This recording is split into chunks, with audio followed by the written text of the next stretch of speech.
Hey guys, how's it going? Welcome back to the channel for another video where we're going to be reviewing the VGC metagame as well as discussing the upcoming Grand Challenge which is happening this weekend, and it is the first Grand Challenge of the season and it's going to be quite an important tournament to kickstart your season, whether if you're a new player or if you're an existing player looking to get the latest updates on how to approach the tournament, some tips or tricks, knowing the metagame and knowing the changes, because there has been some big changes in terms of the Grand Challenge for this season. Pokemon dropped only last week some new changes and new CP payouts. This has nerfed the Grand Challenges completely. Before they were very generous with their payouts for championship points, and it made sort of players have a really good route to Worlds if you're really good at closed team sheet best of one. I think they will still play a part for invitations to Worlds, but I don't think they'll play like a massive part for travel stipends and players trying to get those travel awards for the bigger events.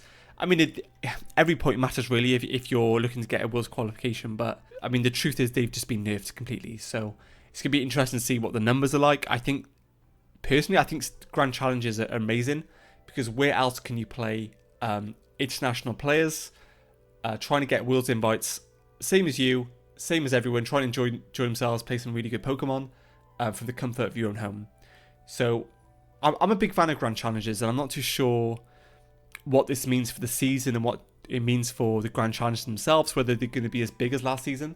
And we're going to go over some sort of thresholds of what points and placements you need to look for to get CP. But of course, it's going to be a lot lower payout in terms of championship points. And it really forces players to travel to get their Worlds invite. To mention, there's a best limit of 4. I believe this was 3 or 4 last year. I cannot remember. I think it might have been...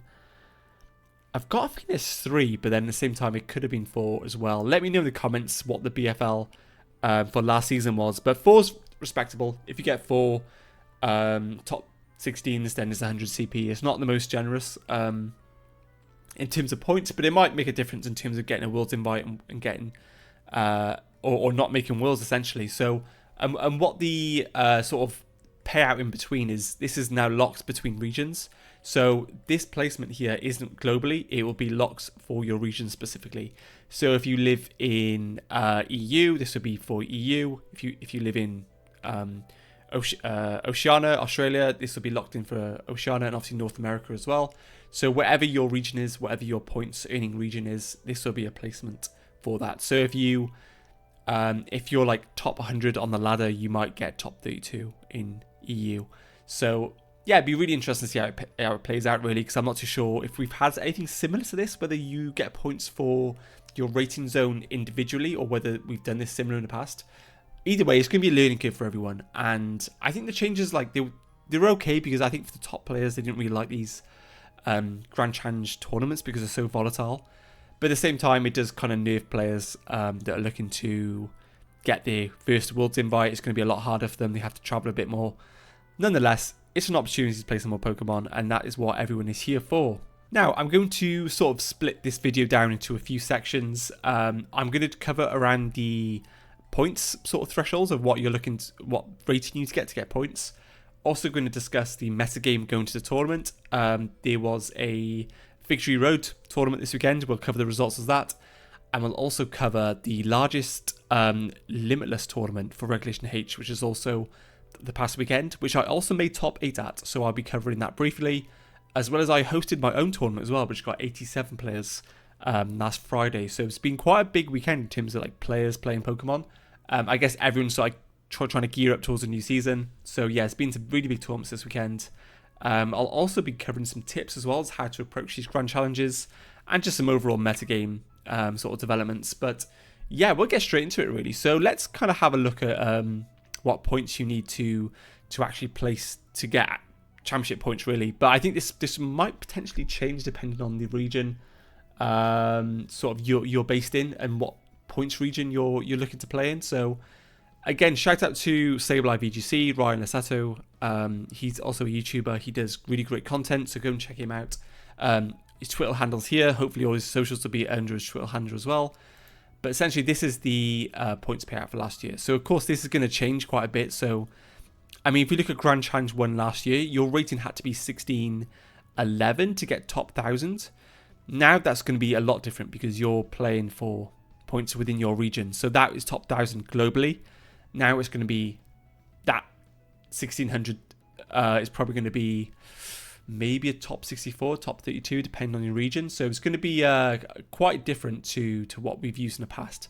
Now, just to mention that Grand Challenges will only be regions that can earn CP, and Global Challenges will be regions such as Asia, Japan, China, Korea. They can also play these tournaments as well, and they'll be getting their Worlds invites through these tournaments. So yeah, they're going to be really heating up this time of the season because there's going to be a lot more players on the ladder as well. So for Grand Challenges, they're going to be your CP earning areas, and then for Global Challenges, they're going to be your Asian areas as well. So that's just an FYI. I will, again, if you want to refer back to this, you can just leave a like on the video, subscribe. I'm going to be doing sort of GC updates relatively close to when GCs are due in the season, and I'll be referring back to this quite a bit. But if you want to check out Ryan's page, he's a great player and a great content creator as well, so definitely shout out to Sableye VGC. Again, I always mention this on my videos. Page repository, it is broken. If you're looking to steal teams or just get an update of what's good, go to the page repository. I've linked it in my videos before. Just check out the description of my last videos. It has literally everything in here, including Grand Challenge teams as well in the past. So I definitely recommend you just checking it out, making sure you're up to date on the meta. And then speaking of the meta, there was a Victory Road tournament this weekend, and it was won by your 2023 World Champion, Shohei Kimura, playing a very interesting team. So he played a kind of like a Doug team, but with Mouse Ape. Now, Mouse Ape is actually very, in my opinion, is very well positioned. If P2 balance is like kind of picked up, and Goldango balance has really picked up. I mean, Goldango balance has always been good, but Mouse Ape is kind of broken into like these P2 teams. I've played quite a bit of P2 in the past, and Mouse Ape is 100% write-off matchup. If I see Mouse Ape, I kind of lose, because especially with the safety goggles, I think he had, yes, just Berry here. So safety goggles Ape is kind of nuts into P2 balance, but Mouse Ape also just is really annoying. Surprisingly, no taunt here on the mouse hold. I think that might. I mean, Super Fang's kind of broken, to be fair, because you can just half the HP of a P2, which is always nice. But yeah, Mouse Ape with like a Doug balance core is really interesting. I think this is something that will definitely be played, especially Shohei being one of the best players in Scarlet and Violet. Playing this team will probably get some traction. So definitely look out for this team. Maybe try it on ladder. Terra Water, Blood Moon with Assault Vest has been gaining a lot of popularity. I also used it to top 8 my tournament as well on the weekend. And yeah, it's just a beast. Like into Rain, into Sun, into Goldango balance. It is an absolute monster, especially if you have like screens on your team as well. Or even next to a mouse hold, which gives it friend guard. This combo here, brutal. Other teams here, we don't actually see that much Rain. Only one Rain team in the top 8. Yeah, Rain kind of falling off here, so that's something to be quite mindful of. Maybe Rain players are testing the waters of other teams, but we also see, quite like a decent amount of Ursaluna, a decent amount of Blood Moon, a lot of Rillaboom as well, which is quite surprising. I think Rillaboom's really good in the meta right now because it turns off like the side spam stuff, and it also covers you for the Terra Water Ursaluna. It like hard checks Terra Water Ursaluna, especially with Miracle Seed, which I think Shohei played. Yeah, I also played this as well. Miracle Seed is Rillaboom is kind of broken into Terra Water Ursaluna Blood Moon because it can KO it in a Wood Hammer, which is kind of nuts. But yeah, nothing too spicy. Joe Ugarte playing Nils' team from Nil. Regional last year. Also had a safety goggles Annihilate. I don't think that was on the team originally, but I love this core. I'm such a big fan of Indeedee, Sneasler, Excadrill, Tyranitar. I think this core's really, really strong. Corviknight can just wall a lot of threats in the meta, such as Sneasler. And yeah, just a solid Pokemon in general. And yeah, like some really like a lot of Goldango, a lot of balanced teams. And yeah, no Sun either, which is also very interesting. I mean, there's one Typhlosion here, but yeah, very interesting sort of metagame. Doug as well being really highly represented, and I expect to see this trend going into the rest of the format. So these are the kind of the teams that I'm looking to one trick for the whole format. I did a video, I think it was yesterday, showing you guys like an Electabuzz team that I think is pretty safe to like one trick this whole format. And what I mean by that is just playing a team that's like really good into the meta. You haven't really got to like think too much about innovating the team too much, because it's so solved and so good. You can just get really good with it in one team and kind of take it from there. But yeah, that's the results from Victory Road, and this now is the stand-in for the tournament I played. It had 165 players, I believe. Yeah, 165, and it was won by Sanvi, which is the top Italian player, also former European champion, I believe. I'm pretty sure they've won an international. So yeah, top Italian player, just getting some reps in ahead of the season. Playing a kind of like similar team with the Goggles and Nihilate. No mouse holds, but playing the Incineroar instead. I think Incineroar is still great in this format. It's really good into like the Psy Spam teams as well. You get an Intimidate off onto Sneasler, and you're immune to like Expanded Force. Always a good Pokemon. And I also got top 8 in this tournament. So I played like a snow team with Goggles and Nihilate as well, with sort of Icicle Spear, Rage Fist. So it's kind of like a flexible balance team with just good bulky Pokemon, to be honest. Haze Dragonite, just like really standard. And then like the core of Ninetales, Golzengo, Rillaboom, Annihilate, Blood Moon were like really strong, because obviously Alola Ninetales doesn't want to see water types, which Rillaboom can also deal with in the back. Same as Goldengo doesn't really want to see water types that resist this Mega Rain. Like leading these three, or having these three, Goldengo, Rillaboom, Ninetales, is just really good core in general. They cover each other. And then you can have like bulky Pokemon behind Aura Sphere, such as Ursaluna, such as Annihilate. And Dragonite is like the anti-BS Pokemon in the format. It completely walls King Gambit. It completely walls Dondozo. It can get rid of Caladon Boost. It's just a great Pokemon in general. But yeah, I was really happy with the tournament. I lost in a mirror match, funny enough. I played 2 mirror matches against the same person, beat them in round 6, and I lost in top 8 to them. But I think it's a very winnable set. I just didn't play that well. I was really tired. It was like 11:30, and I was not playing optimally. But I think if I look back at the set, I think I definitely could have took it if I locked in for another couple of minutes. But it's what it is. I'm very happy with the result nonetheless. And then going back into the tournament, I also hosted a 87 player tournament on Limitless. If you guys want to check out the Discord, I'll leave it in the description below. It was won by Sun, and this is a top Italian player. Also playing Sanvi as well in the final, who also has been grinding these Limitless tours all weekend. And Sun won it. So Sun, obviously being one of the strongest teams to come out of last format, in Reg H, still showing that it can still exist. Just wasn't very present on Victory Road, which is a bit of a contrast, but just shows how open the meta game is. And I think if you stick to your guns, this format, you can definitely see results. Now, tips and tricks for the GC. Going back to the GC, what gives you an advantage going into a tournament that you can play from home? You can have a damage calculator on the side of your desk on your phone as you play your games. I highly recommend you copy a Pokemon.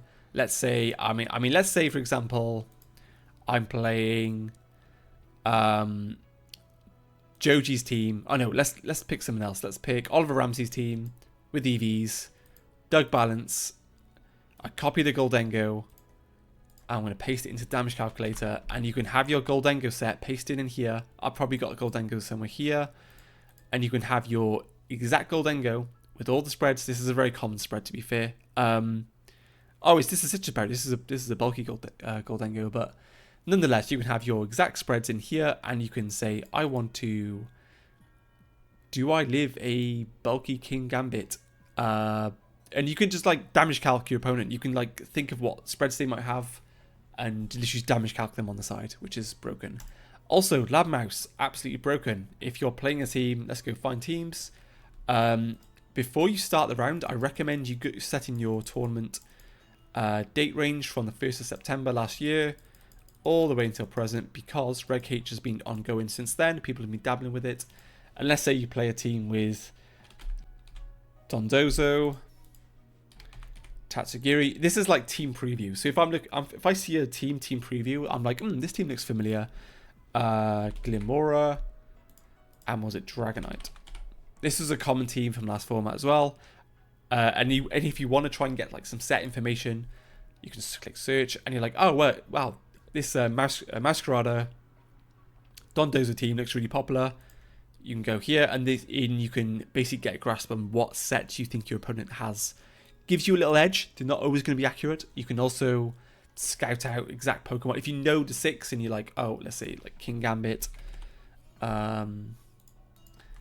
I'm just doing the team below it, to be fair. It's probably not going to be too much too popular. Okay, let's see, like this team is the best team in the game right now, or like very popular at least, and you can literally just put 6 Pokemon in here in your team preview. You can go into the lab mouse, you'd be like, yeah, I know this team's popular. Here's a result. This person probably stole it from this player. This is likely to be their sets. Gives you a bit of an edge. You can kind of see exactly what sets your opponents might be having, and it could potentially help you out with your decision making. So yeah, just some tips. Definitely have your lab mouse open. Try and get some information. Try and scout your opponent's team on lab mouse to see if they've stolen it from someone else, or get your Pokemon in your damage calculator. Get some like generic Pokemon in there as well, and you can start damage calcing to hopefully make your turns more accurate. It might help you in the long run. I feel it to be the risk is of doing this is you're going to like count down your timer a lot quicker, because you're going to be like obviously like typing on the side, trying to like make sure you can like get your opponent's Pokemon in here and fiddling a bit. So it's a bit fiddly, but if you set it up and get in rhythm, it can give you a massive edge. Anyway, that is the video I want to do today, really, just to give you some tips and tricks, let you know the sort of points payout, what to expect for the GC, as well as the metagame in general, how it's going to be looking, how it's going to be shaping up. And I wish you the best of luck for anyone playing this weekend. Let me know how you got on in the comments if you're seeing this after, and I'll see you guys for the next video. Peace.